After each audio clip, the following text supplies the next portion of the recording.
Shalom, boa noite, Deus abençoe a todos, glória a Deus. Sabemos que hoje está calor, todo mundo está derretendo, mas que o que você esteja sentindo aí não seja só um fogo de fora, mas que seja um fogo de dentro, que Deus está movendo no seu coração. E Ele tem muito a fazer na nossa vida, através do fogo dEle. É o fogo do Espírito que nos leva a entender, a compreender e a nos movermos segundo a vontade dEle e o querer dEle para a nossa vida. Às vezes nós vivemos situações que a gente não entende. O importante não é... Quer dizer, o mais importante é você entender o que você está vivendo naquele momento. Não questionar, mas entender o que o Senhor está fazendo com a sua vida, com os seus sentimentos, com tudo que você está vivenciando em situações. E quando a gente está como igreja, a gente vive muito isso, né? Esses momentos que a gente percebe de uma forma mais aguçada esse mover do Espírito. E glória a Deus pela adoração. A adoração nos leva a isso. A palavra também nos leva, a oração também nos leva. Então, tudo que fazemos no altar do Senhor nos leva a recebermos isso. E a nossa palavra nessa noite vai ser, mais uma vez, sobre a palavra. Eu estava até comentando com o apóstolo, eu falei, amor, a palavra que Deus está falando é sobre a palavra de novo. E eu sei que a diaconisa Thaís, né, ministrou sobre a palavra, o apóstolo também, há uma semana atrás, ministrou sobre a palavra, e hoje, de novo, Deus vai trazer a questão da palavra na nossa vida, como essas palavras, elas podem mover o nosso interior. E Thaís ministrou de uma maneira, o apóstolo ministrou de uma maneira, e eu sei que Deus hoje está trazendo de uma outra maneira. Então, não tenha os seus olhos só sobre o tema, mas tenha os seus olhos sobre as águas onde o tema está te levando nessa noite. Porque muitas vezes nós temos um rio que nos leva a caminhos diferentes, mas é o rio, é o mesmo rio. E o tema vai ser, então, quais são suas palavras? E é muito interessante essa imagem que foi feita, porque nós vemos ali duas situações. Duas pessoas vivendo o mesmo momento. Conseguem perceber isso? E de maneiras diferentes, com questões diferentes, mas estão vivendo o mesmo propósito, o mesmo objetivo. E o primeiro texto que nós vamos ler se encontra em Provérbios 18, 20. E nos diz assim: do fruto da boca de cada um se fartará o seu ventre, dos renovos dos seus lábios se fartará. Do fruto da boca de cada um, do fruto da boca, as nossas palavras saem da nossa boca. Do fruto da boca de cada um se fartará o seu ventre, ou seja, daquilo que eu falar, eu vou estar alimentado, eu vou estar com meu ventre cheio. Dos renovos dos seus lábios se fartará. Mais uma vez, a palavra sendo colocada como algo... Ali, meu amor, pode colocar aqui a sua oferta, por favor. Linda. Deus te abençoe, Ágata. É a oferta da Kids, gente. Olha só, ela trouxe a ofertinha, porque não teve lá, mas está tendo aqui. Glória a Deus por isso.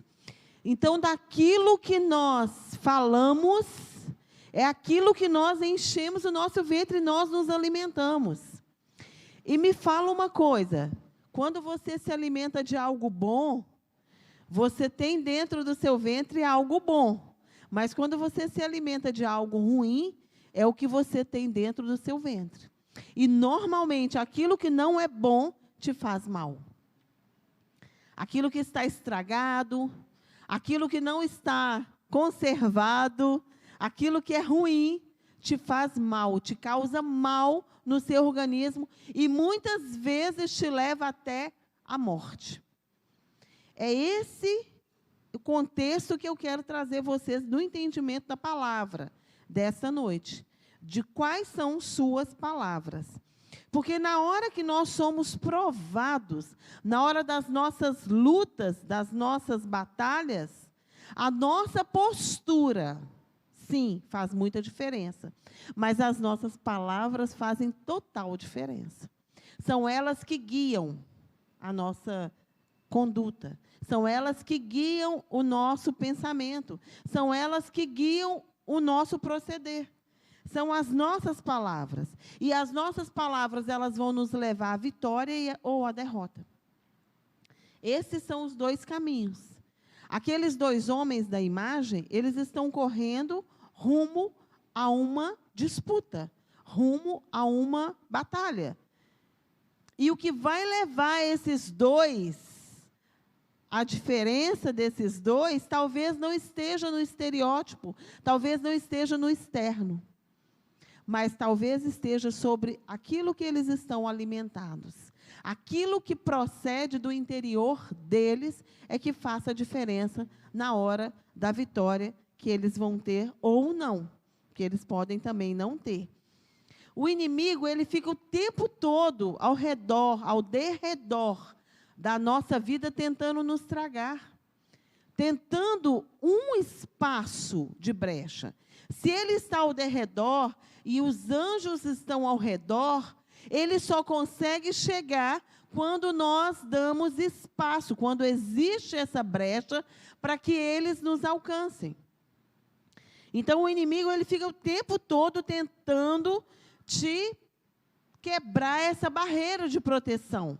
Os anjos que estão ao seu redor, os anjos que estão ao meu redor, ele fica o tempo todo tentando passar por esse caminho, tentando trazer esse rompimento e essa brecha por onde ele possa te tragar ou me tragar. E ele vai buscar essa brecha de alguma maneira na nossa vida. E as palavras, a maior parte das vezes, são as brechas por onde o inimigo entra. E ele deixa de estar ao derredor e passa a estar ao redor. E muitas vezes passa a estar até dentro, no sentido pesado mesmo, de possessão e de cadeias que são difíceis de serem quebradas. Tiago ilustra muito bem essa questão da palavra, da questão do domínio que a palavra tem. Tiago 3, de 1 a 12, é um texto mais longo, mas nós vamos ler para que possamos entender. E eu vou pontuando algumas coisas aqui. Meus irmãos, muitos de vós não... Peraí, deixa eu ver se eu passei errado, ou se é a minha versão. Isso mesmo. O tema, o título, né, desse capítulo é sobre o tropeço na palavra. Meus irmãos, muitos de vós não sejam mestres, sabendo que receberemos mais duro juízo. Porque todos tropeçamos em muitas coisas. Se alguém não tropeça em palavra, o tal varão é perfeito e poderoso para também refrear todo o corpo. Se alguém não tropeça na palavra, ele refreia todo o corpo. Ele consegue dominar todo o corpo. Olha o poder que a nossa língua tem. Olha o poder que essa palavra tem. Então, nós podemos comparar a palavra à língua, porque é a língua que produz em nós esse som. Então, nós podemos entender que se dominarmos a nossa língua, nós vamos dominar todo o nosso corpo. Conseguem entender a intensidade que Deus quer falar com você nessa noite sobre a palavra? E continua. Ora, nós pomos freio nas bocas dos cavalos, para que nos obedeçam. E conseguimos dirigir todo o seu corpo. E não acontece assim? Coloca o arreio na boca do cavalo, e você consegue, através da boca dele, dominar todo o corpo dele. E é isso que Tiago está falando, que se a gente entender que a gente coloca isso no cavalo e domina todo o cavalo, por que a gente não coloca esse freio na nossa língua? Para dominar todo o nosso corpo. Vede também as naus, que sendo tão grandes, os navios, os barcos, e levados de impetuosos ventos, se viram com um bem pequeno leme, para onde quer a vontade daquele que as governa. A mesma coisa. Um barco, muitas vezes, está enfrentando ali uma tempestade, uma batalha grande ali no mar, e um leme, gente, pequenininho, um negócio pequeno, perto do barco, perto do tamanho que ele tem, é o que controla o navio, que controla o barco, que controla a nau. E é esse entendimento que Tiago quer te fazer compreender. Assim também a língua é um pequeno membro e gloria-se de grandes coisas. Vede quão grande bosque um pequeno fogo incendeia. Um bosque, uma floresta, ela não pega fogo de uma vez. Ela pega fogo por um pequeno incêndio que começa. E vai alastrando. E é muito interessante quando a gente vê um incêndio, quem já viu, quem viu de cima, quem já ouviu reportagem, é muito interessante, gente. Perde-se a condição de domínio, porque vai tomando uma proporção que os bombeiros não conseguem mais bloquear aquele incêndio. Mas começou como? Com um foco pequenininho. Um pequeno incêndio que virou, alastrou e tomou todo um bosque, tomou toda uma floresta. A língua também é um fogo. Como mundo de iniquidade, a língua está posta entre os nossos membros e contamina todo o corpo, e inflama o curso da natureza, e é inflamado pelo inferno. Vocês já tinham lido esse texto de Tiago tão taxativo? Fala que, volta lá, por favor. Ela inflama todo o corpo, inflama o curso da natureza, e é inflamada pelo inferno. Continua. Porque toda a natureza, tanto de bestas feras como de aves, tanto de répteis como de animais do mar, se amansa e foi domada pela natureza humana. Mas nenhum homem pode domar a língua. É um mal que não se pode refrear. Está cheia de peçonha mortal. Está falando que a língua é igual uma cobra venenosa que mata. Com ela bendizemos a Deus e Pai, e com ela amaldiçoamos os homens, feitos à semelhança de Deus. De uma mesma boca procede bênção e maldição. Meus irmãos, não convém que isso se faça assim. Porventura, deita alguma fonte de um mesmo manancial, água doce e água amargosa? Meus irmãos, pode também a figueira produzir azeitonas ou a videira figos? Assim tampouco pode de uma fonte dar água salgada e água doce. Esse texto de Tiago é o que nos leva a refletir sobre a língua, sobre a palavra, sobre o poder que a palavra tem nas nossas vidas. Não tem jeito de uma fonte ter dois tipos de água. Ou ela tem água salgada, ou ela tem água doce. Eu não estou falando aqui que a salgada é boa, nem que a doce é boa. O que eu estou falando é que não tem como a sua vida ter dois tipos de palavras. Palavras boas e palavras amargas. Você precisa definir por qual caminho você quer andar. Porque se você não definir por qual caminho você quer levar as suas palavras, você vai passar pelo processo que o texto de Tiago fala. De um pequeno incêndio, quando você vê, sua vida está toda tomada. De uma pequena fagulha, se tomou tudo. E é bem claro que isso não é algo que o ser humano consiga controlar. É só Deus que pode nos dar essa condição de controlar as nossas palavras, para que possamos usar as nossas palavras da maneira certa, refreando o nosso corpo, dominando o nosso corpo.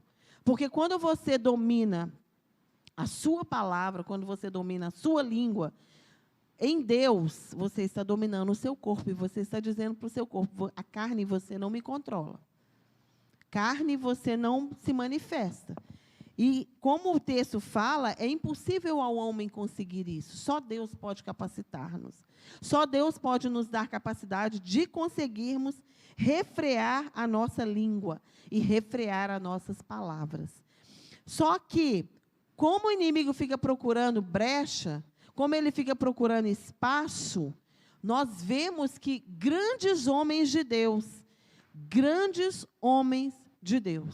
caíram no poder da palavra. Caíram pelas suas palavras. Caíram pelo caminho que deixaram suas palavras irem. E eu vou falar de Davi. E quando a gente fala de Davi, a gente assusta. Como um homem segundo o coração de Deus, nas suas palavras, no caminho que ele conduziu a sua vida, em um período, as suas palavras dominaram a sua vida.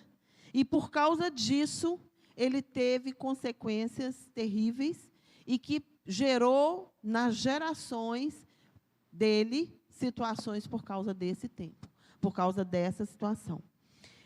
Então, em Davi, o diabo encontrou essas brechas por onde ele pôde passar e tragar a vida de Davi naquele momento.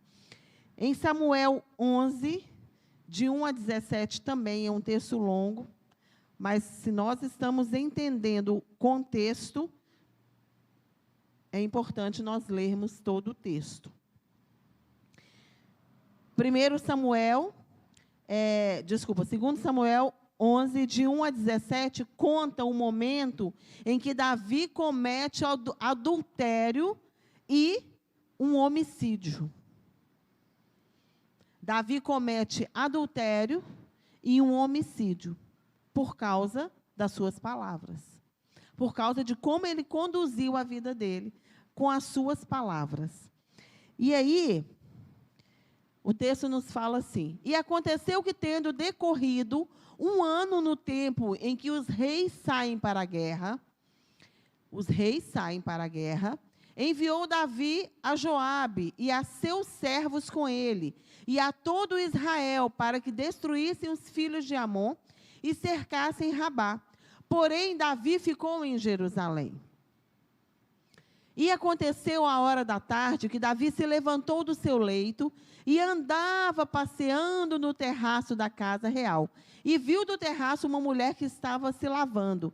E era essa mulher muito formosa à vista. E enviou Davi e perguntou por aquela mulher, e disseram: porventura não é Batseba, filha de Eliã, a mulher de Urias, o heteu?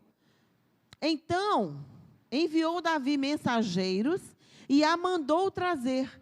E entrando ela, e ele se deitou com ela, e ela já se tinha purificado da sua imundícia. Então voltou ela para a sua casa. E a mulher concebeu, e enviou, e fê-lo saber a Davi, e disse: pejada estou, grávida estou. Então Davi enviou a Joabe, dizendo: envia-me Urias, o heteu. E Joabe enviou Urias a Davi. Vindo, pois, Urias a ele, perguntou Davi como ficava Joabe, e como ficava o povo, e como ia a guerra.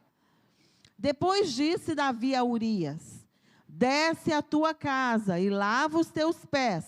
E saindo Urias da casa real, logo saiu atrás dele iguaria do rei. Porém, Urias se deitou à porta da casa real, com todos os seus servos do seu senhor, e não desceu à sua casa. E o fizeram saber a Davi, dizendo: Urias não desceu à sua casa. Então Davi disse a Urias: não vens tu de uma jornada? Por que não desceste à tua casa? E disse Urias a Davi: a arca e Israel e Judá ficaram em tendas, e Joabe, meu senhor, e os seus servos de meu senhor estão acampados em campo. E hei de eu entrar na minha casa para comer e beber, e para me deitar com minha mulher? Pela tua vida e pela vida da tua alma, não farei tal coisa. Então disse Davi a Urias: fica ainda hoje, e amanhã te despedirei. Urias, pois, ficou em Jerusalém aquele dia e o seguinte. E Davi o convidou, e comeu, e bebeu diante dele, e o embebedou. E à tarde saiu a deitar-se na sua cama com os servos do seu senhor, porém não desceu à sua casa. E sucedeu que pela manhã Davi escreveu uma carta a Joabe, e mandou-a por mão de Urias.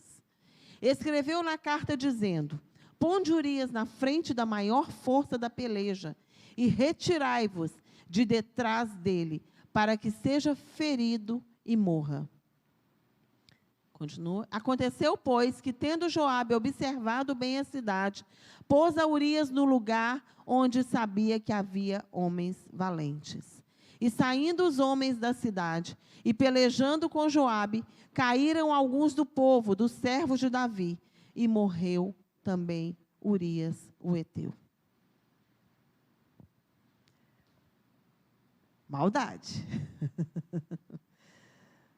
Muita maldade.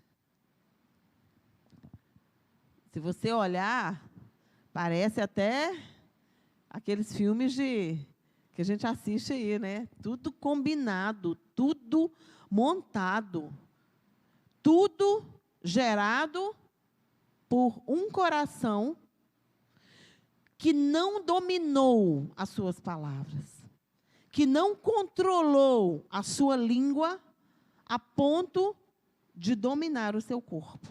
E sabe o que aconteceu? Davi se fartou do fruto das suas palavras. Sim, ele teve consequências terríveis por causa dessa situação. Ele se fartou dos frutos das suas palavras.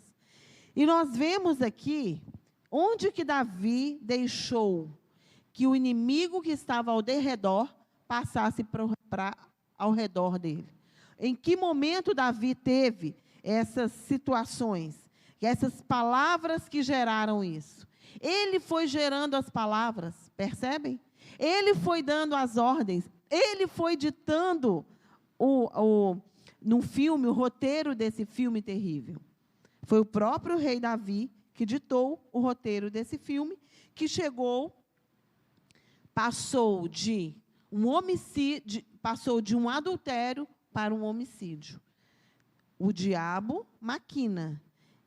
O fogo é inflamado pelo inferno, como diz o texto lá de Tiago.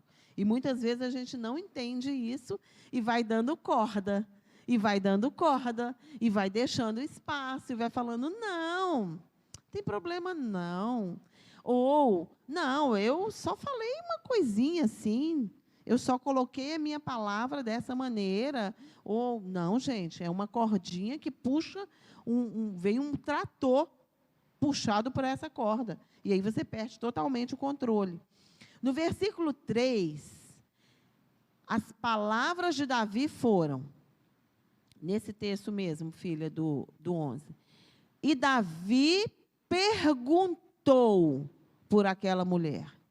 Quem é essa mulher? A primeira palavra que Davi usou errada. Quem é essa mulher? Ele perguntou, ele deixou sair dos lábios dele. Gente, se ele tivesse visto Batseba, o problema não foi ele ter visto Batseba. Porque muitas vezes acontece, não acontece na nossa vida? A gente passa por situações em que você vê a situação e que você está ali pronto para pecar. O problema não foi ele ter visto Batseba, apesar que, se ele estivesse na guerra, fazendo o que ele tinha que fazer como rei, ele não teria visto Batseba, mas tudo bem. Ele viu Batseba. Se ele tivesse só visto Batseba e falado, opa, tem uma mulher ali, ela está pelada lá, eu não sou dono dela, e eu já tenho aqui as minhas, e ficado na situação, ele teria bloqueado, teria dominado o seu corpo, teria dominado a sua vontade. Teria refreado o poder do inferno sobre a vida dele. Mas não, ele perguntou, quem é aquela mulher? E aí ele recebeu as respostas, que aquela mulher era esposa de Urias, que aquela mulher tinha um marido, que aquela mulher tinha um homem que era um guerreiro dele. Mas, como eu disse, quando começa, o trator que vem pode ser um trator bem poderoso. E foi na vida de Davi. No versículo 8, mostra que depois que ele possuiu Batseba e que ela engravidou, e que ela falou que ela estava grávida, o que Davi fez? Ele tentou encobrir o pecado dele, que era de ter cometido adultério com Batseba. Gente, Davi era rei. Ele podia fazer isso, ele podia fazer isso. Ele era rei, ele podia escolher a mulher que ele quisesse, podia. Mas nós estamos lendo um texto bíblico para nos deixar claro que nem tudo aquilo que nós podemos, com a autoridade que nos é dada, ou com a condição que nos é dada, nos leva a ter permissão. Uma coisa é você ter autoridade, outra coisa é você ter permissão. Às vezes você tem a autoridade e você não tem a permissão. Então, cuidado com as palavras que você está conduzindo, porque elas podem te levar à morte. E aí, Davi arma uma situação, no versículo 8, para que Urias se passe pelo pai da criança. Chama Urias e embebeda Urias e fala, desce para a tua casa. Porque se Urias tivesse relação com Batseba, e Batseba depois falasse que estava grávida, ele não ia nem saber que ele não era o pai. Conseguem ver aí o foguinho já virando e tomando conta de uma floresta. E foi o que Davi fez, porque Davi que mandou Urias descer à casa dele. Palavras de Davi. Desce à tua casa e lava os teus pés. Palavras que saíram da boca de Davi. Continuou procedendo com as artimanhas do diabo, sem entender onde que isso ia dar. No versículo 15, ele continua também. Quando Urias não desceu para a casa dele e ficou lá, a contaminação do coração de Davi foi tanta pelas palavras que ele estava mandando fazer, que ele mandou colocar Urias à frente da guerra, gente. Mandou Joabe fazer de uma maneira, criar uma arapuca. Você sabe o que é arapuca? Não, gente, vocês não sabem o que é arapuca? De passarinho? Ah, uma armadilha de passarinho. Eu já fiz muitas, já peguei muitos. Arapuca, você cria lá, quando o bichinho passa ali para comer, caiu, acabou.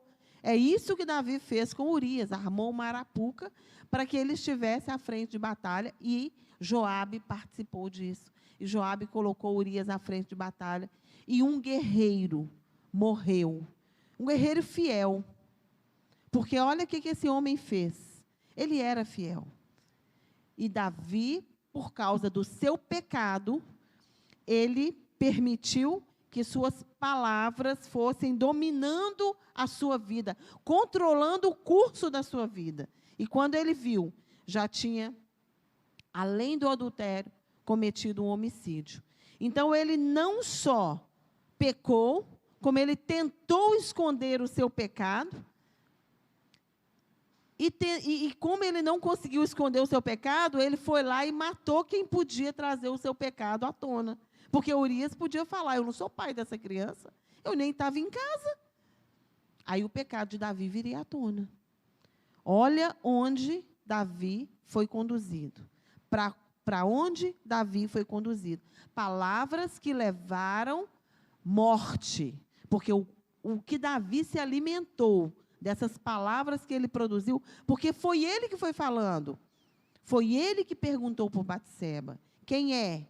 Quem é essa mulher? Ele podia ter ficado calado. Foi ele que colocou Urias lá tentando ir para a casa dele. Foi ele que chamou Urias e falou, desce para a tua casa. Palavras de Davi. Foi ele que falou com Joabe, coloca Urias à frente de batalha. Palavras de Davi.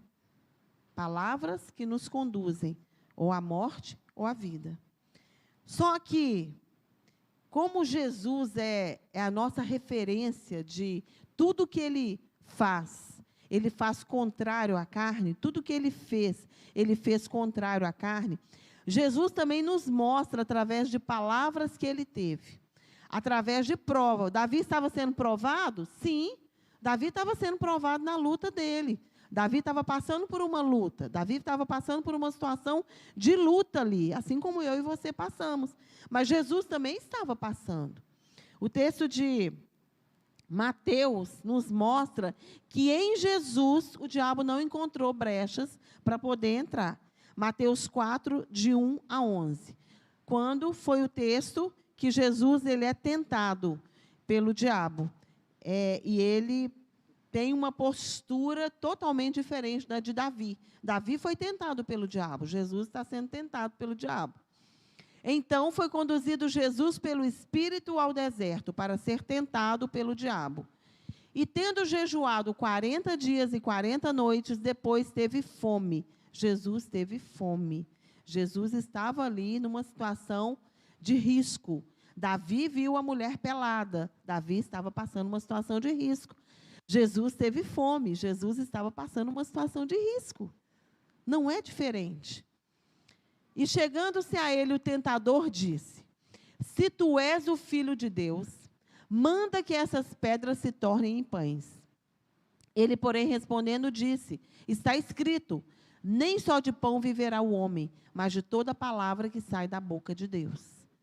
Então o diabo o transportou à cidade santa. Olha só.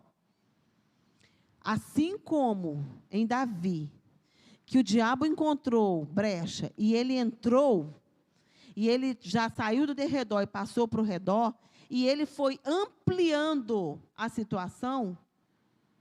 Quando você cai no pecado, o diabo amplia a situação e te dá mais oportunidade de pecar. Quando você resiste, ele também te prova mais. Ele também te traz outras situações para você cair. Então, não ache que porque você resistiu uma vez, resistido está para sempre. Não. Quando ele te tenta numa área, ele vai te tentar nessa área de novo. Ele é insistente. Ele dá a volta e te insiste na mesma situação. Cuidado. Não se sinta só vencedor porque você já prevaleceu uma vez. Mas se sinta vencedor quando você prevaleceu uma, duas e até lá no céu. Então, cuidado, não tenha na sua mente que você já foi provado, já conquistou e que você não vai ser provado. Por quê? O diabo falou com Jesus de uma maneira, Jesus não caiu, não se levou pelas palavras do diabo, e aí o diabo fez de uma outra maneira. Deu a volta no quarteirão e voltou. E tentou provar Jesus na mesma situação, porque Jesus tinha fome.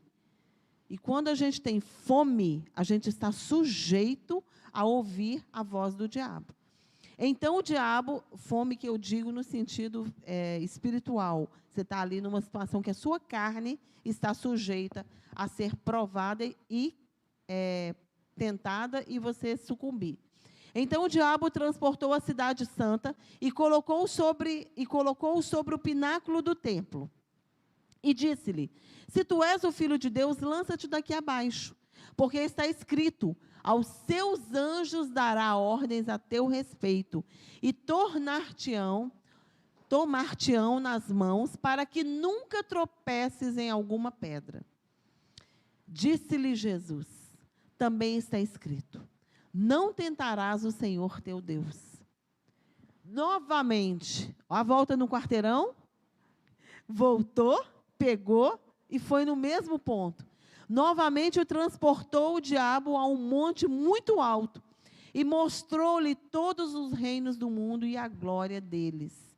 E disse-lhe: tudo isso te darei, se prostrado me adorares. Então disse-lhe Jesus: vai-te, Satanás, porque está escrito: ao Senhor teu Deus adorarás, e só a Ele servirás. Então o diabo o deixou, e eis que chegaram os anjos e o serviram. Como Davi foi dando espaço e alcançando na vida dele a derrota pelas palavras que ele foi proferindo, Jesus foi alcançando na vida dele também a vitória pelas palavras que ele foi proferindo. Sabe por quê? O versículo 4, 7 e o 10 falam que, quando o diabo falava, oferecia para Jesus algo, Jesus ia contra aquilo que ele estava oferecendo e colocava Deus no lugar que Deus tem que estar. O texto de Tiago diz que é impossível ao homem dominar a sua língua, dominar as suas palavras, mas é possível a Deus trazer sobre o homem condição de dominar as suas palavras. Foi o que Jesus nos mostrou. Jesus não era o bom, gente. Jesus não era o super Jesus. Jesus estava me mostrando e te mostrando que, quando o diabo vier te provar, te tentar, passa para ele quem Deus é, fala com ele quem Deus pode, o que Deus pode, e quem Deus é. A soberania de Deus sempre vai te blindar de ser levado pelas suas palavras. Quando você estiver sendo tentado a falar mal, a pecar, a ir contra o seu irmão, a ir contra o seu pai, sua mãe, seu chefe, a tomar uma decisão errada, coloque Deus à frente, fale quem Deus é. Senhor, o Senhor é bom, o Senhor é poderoso. Assim como Jesus falou, Jesus estava com fome. O diabo falou com ele, transforma essas pedras em pães. E ele falou, não só de pão viverá o homem, mas de toda palavra que sai da boca de Deus.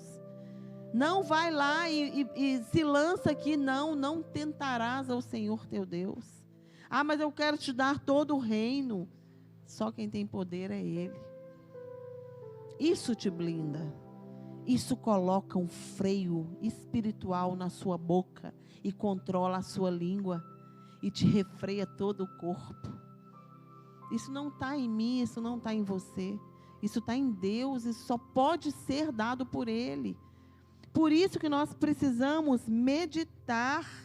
Por isso que nós precisamos entender quem é Deus. Sabe, quando Jesus liberou essas palavras, Jesus não queria enfrentar o diabo pela força dele. Ele queria falar para o diabo quem era Deus. Naquele momento ele estava como homem. E ele estava sujeito a Deus naquele momento. E não sujeito à língua ou à carne dele. E ele quebrou as ciladas do diabo. Ele fundamentou a grandeza de Deus naquela hora. Por isso ele foi blindado. Por isso ele foi bem sucedido. E para concluir, eu quero ler o segundo versículo lá de Provérbios que nós começamos a ler. Provérbios 18, 21. Que diz assim: a morte e a vida. A worship pode subir? Eu não sei quem vai ministrar. A Alice já está aqui. A morte e a vida. Mas quem tiver que vir, pode vir já. A morte e a vida estão no poder da língua. A morte e a vida estão no poder da língua. E aquele que a ama comerá do seu fruto. Se nós falamos que o versículo anterior, filha, coloca a Mari, vai para lá, Nana vê. O Provérbios 18, 20. Isso. Do fruto da boca de cada um se fartará o seu ventre. Dos renovos dos seus lábios se fartará. 21. A morte e a vida estão no poder da língua. E aquele que a ama comerá do seu fruto. Se a sua língua falar coisas boas, proceder corretamente, não igual Davi, mas como Jesus fez, você vai se encher, você vai se fartar disso. E você vai controlar todo o seu corpo. O leme da sua vida, pequenininho, vai controlar toda a sua vida. O fogo não vai se espalhar e incendiar a sua vida. A sua vida não será tomada por incêndio que não tem controle, mas a sua vida será controlada pelas águas do Espírito. E eu queria te chamar, se colocar de pé, E o último versículo que nós vamos ler está em Salmos 19, 14.